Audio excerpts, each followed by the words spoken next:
Kelly Mel. Here. Neil Reed. Here. Tyler Winningham. Here. And I am also here. Did everybody receive a copy of the October 9th minutes? Yes. Were there any changes? If not, we would entertain a motion to approve. So moved. Second. All in favor? Aye. Aye. And we have a presentation by Pat and Marshall Moon, and I'll turn it over to you. Okay, thank you. Thank you. We're off our usual schedule. Thanks for letting us move the art presentation from last month to this month. We had a family wedding, so that helped. We're usually not out of town at the same time. We were then. Plus, the market's gone up a lot. So you knew it was going to, didn't you? So we're excited about being here today, although it would have been good last time too. If you look at your book, I want to tell you that I'm going to cover the first part of this performance and things like that. This is through, since it's been a while, this is through yesterday, but the 9:30 report, as usual, is in the back. So if you need that for your records for a quarterly report, that's in there as well. So if you look on page 1, we do have a little bit of a different format than we've had in some years past, with most of the same information, just in a different way to look at it. So activity summary, just a rolling 1 year, what's happened over the last 12 months. You just cracked $18 million for the first time over the last couple of weeks. So markets really helped you a lot. So that's a you're always looking for those big numbers going over the next million. So I thought you'd be excited about that this time. The pie chart on the right shows you're pretty much invested where you've been for really a long time, 3-4 stocks and a little bit in fixed income. So if you look at the bottom, this is the total plan for performance, net of fees, year to date, up 13.07%. You see over the last year, up almost 24% in 1 year. I'm trying to think back. If we've done that, if the markets have done that for you, it hadn't been often. 24% and a portfolio that's not all in stocks. And then you jump from that and you incorporate the stock market being down 30% in 2022, and your annualized performance over the last 3 years is a little over 3% per year. And you can see rolling 5-year 8.6 and rolling 10-year 6.75% there. Turn to the following page. This is a different way to look at these numbers, but once you kind of get used to seeing the format, it does the comparisons a little bit better in this way. So this is broken out by your fixed income or bonds at the top, and then your stocks kind of in the middle there. So let's look at the fixed income. So when it says fixed income, that's your bonds in the portfolio. The top, you can see up 3.63%, rolling year 7.47%. We haven't seen a return like that in the bond market in 25 years. So that's really good to see. And then the returns that we saw for about 20 years in a row are more what you see on rolling 3-year, 5-year, and 10-year of under 2%, each of those. Those two indices there, one of them is just kind of a treasury, kind of almost a risk-free rate, treasury 3 to 5 year, and you can see you're a little above that in all categories. And the Bloomberg U.S. aggregate bond, that's a broad bond market, whole U.S. bond market, kind of like the S&P 500 is for the stock market there. You can see the returns of that. So glad to see that bonds are finally helping the portfolio, did significantly. And then if you look at the next part, breaks out different portions of your stock. We previously had been reporting just your stock performance and not really breaking it out. So what this report does is it breaks out what the individual stocks have done, the large cap portion of your portfolio, and then the other asset classes we call ETFs, which are small company, or mid-sized companies, foreign stocks, and those kind of things. So the common stock are your 26 stocks or so. You can see up 23.58% versus the S&P of 26.93. We've talked about this several times in the last couple of years about these magnificent seven, these 7 stocks dominating. Well, it's kind of broadened.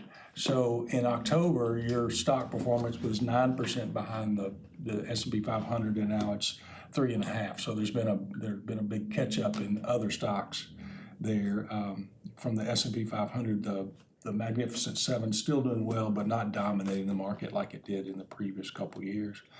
You can see your performance over the last 1 year, almost 40% in stocks. And then rolling 3 years and 5 years and then 10 years. This stock product that we're managing for you, we started, it will be 6 years ago. So you can see the rolling 5 years, kind of the key number that we're looking at to see if we're adding value and over the market, and we've done that over that period of time. And then the ETF is kind of a mix of those other small, mid, international, whatever. You can see the performance there, still lagging U.S. stocks. And then if you look at the Russell 2000, that's small company stocks.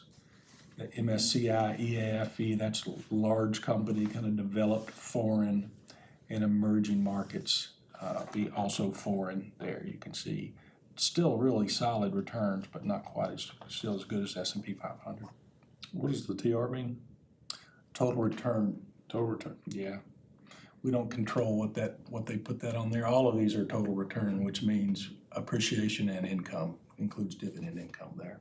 Gotcha. But all of that, and your returns are net of fees there.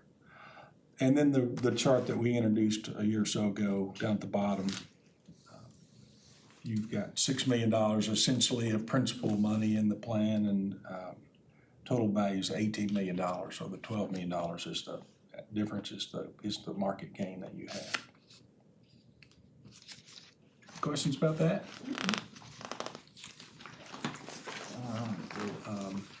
On the next 3 pages of the individual asset classes, I'm going to let Marshall maybe make a couple comments about one or two of the new positions that we have. But there have been a lot of trades in your portfolio over the last 4 months. We've been just aggressively trying to make sure we're doing the best we can, and maybe pulling the trigger pretty quickly on things that weren't working out. We've done that more in the last 6 months than we've done in a while.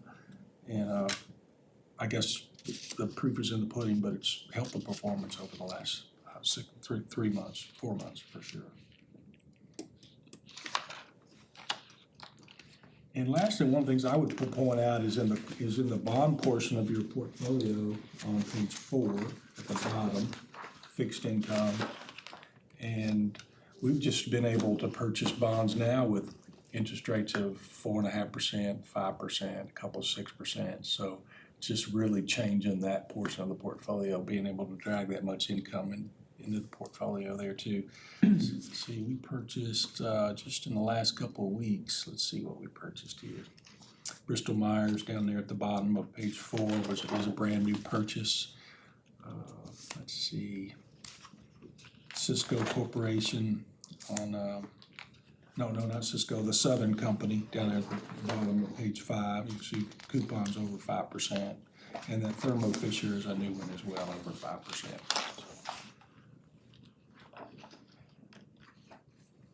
All right. Any questions about the composition of the portfolio? Turn over to Marshall for some comments beginning on the market outlook there. Yeah, we probably included too many slides, so I'll try to go through these pretty quickly, but feel free to intervene and ask questions as we go along. But there's really three main themes that we wanted to be sure and cover, and that's one, that U.S. stocks continue to do really well. The Fed has started their cutting cycle. They've been raising rates for the past probably 2 years or so, starting to cut rates, and just the way the economy's running right now, we see a low likelihood of recession. On page 3, it's funny. I remember earlier in the year making it a point to temper your expectations just because returns have done so well. The S&P 500's up 15% in 6 of the last 8 years, and up 20% or more in 4 of the last 6, and here we are in U.S. stocks doing really well again. So I'll just keep saying that in hopes that stocks continue to do really well. But so this market data is as of 9/30. You can see U.S. stocks up 21%. They're actually up 27% now, so they've done really well in the last few weeks. U.S. small caps up over 10%. They're actually up closer to 19% as of today. And international stocks have actually gone the other way. They were up 12% for the year, and now up closer to 4%. So across all asset classes, returns have been really good. And on page 4, like I mentioned earlier, the Fed's finally started cutting interest rates. They cut by 0.5% in September and then another 0.25% just last week. So, you know, the reason that they raised rates was to kind of beat inflation, and they've done that. So they're becoming less restrictive to kind of avoid choking out the economy.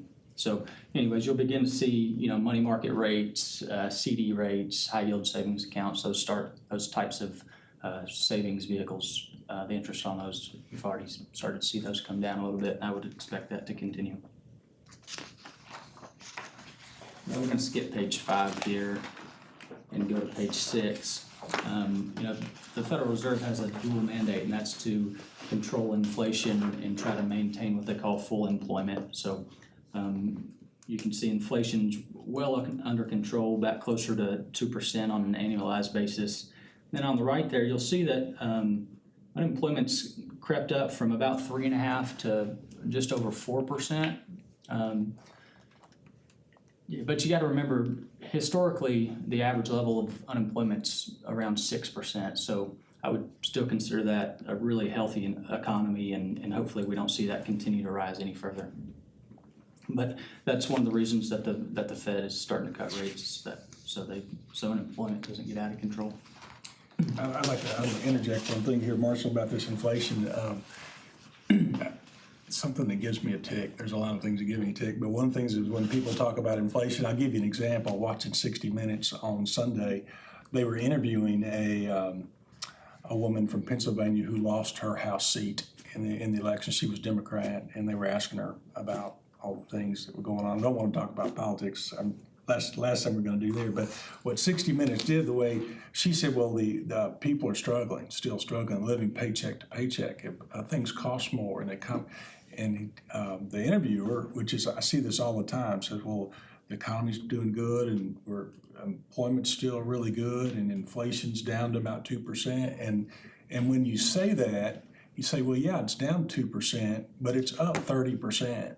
And then now it's growing 2% on top of that. So we're not feeling 2% because people's paychecks didn't keep up with inflation that went up so quickly, and it's harmed everybody of all that, but especially from the middle class on down, because the cost of goods, and you go to the grocery store, and the eggs and those kind of things are so much more than what they were. So it was a little bit of a misnomer, and to say that inflation's going at 2%, that's really being a little bit disingenuous about the whole conversation there. So I got that off my chest. Page 7, this just goes to show, you know, why we think a recession is unlikely, and that's because GDP is still really strong. It was 1.5% in Q1, 3% in the second quarter, and they still expect it to be between 1.5% and 2% growth over the next few quarters.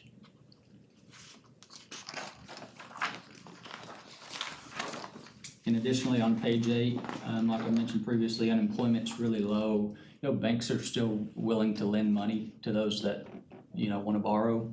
The industrial economy is showing signs of life. It's been weak. I think previously we've talked about just kind of these small recessions in certain pockets of the economy, and the industrial economy is one of those. That's actually starting to show some signs of life, which I think will be really good for the economy overall.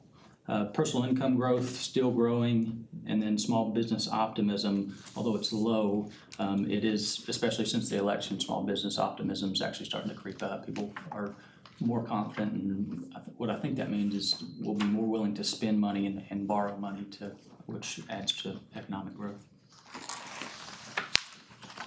And then finally, here on page 9, although the Fed is starting to cut rates, I don't think that's a reason to expect low asset returns. History's shown that actually long-term treasuries have performed really well during rate cutting cycles, followed by large growth stocks, alternatives such as private lending and that type of thing.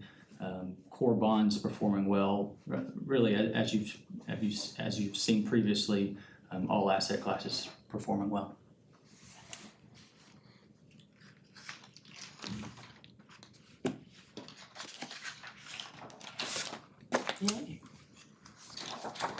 So more good news until we can't. Yeah, just of all the things that you see on TV and opinions or whatever, the markets are telling us that companies are generally doing, and the economy's still doing pretty good. Not anything to be concerned about in the near term. 18 million is a good number. Okay. That's a good number. It's a Good good number. news. So what are you holding us to for the next year? I won't say that, but I'll say before long, we're gonna, instead of millions, we'll be doing 5 millions. Okay. When we hit the next Okay. 5 million mark. That'd be awesome. That'd be awesome. When your actuarial report, did you get one for last year, or is it coming up this next year? Mm-hmm. They did it for, January 1 of 23. Okay, and doing it every 2 years? Mm-hmm. Yeah, so these returns will really kind of start showing up in that report, maybe a little bit last time? Yeah. A little bit of reading on it? Yeah, so in the one they presented to council a month or two ago, the unfunded liability had grown a little bit, but it was, it had the down period of the market was in there. And Yeah. that, I think, was at least a partial significant cause of that. Yeah, there's a lag in those. That 2022 was kind of really just showing up in the returns there, so. Yeah. Yeah, this will help. All right. Anything else? Thank you much. All right, thanks for having me. Appreciate it. Good to see y'all. All right. See you guys soon. Have a good holiday. Guess we'll see y'all next year. You will. You will. We'll be on time next year. We won't We'll be be a month looking for, late. what is it, the 19 million? Is that what we're looking for next time? Okay, Yeah. we better go. 20 sounds better to me. We'll do million increments until we hit 20, Okay. and then maybe we won't expect anything until 25. We'll say. Okay. We better go back to work. See y'all. Bye-bye. Okay.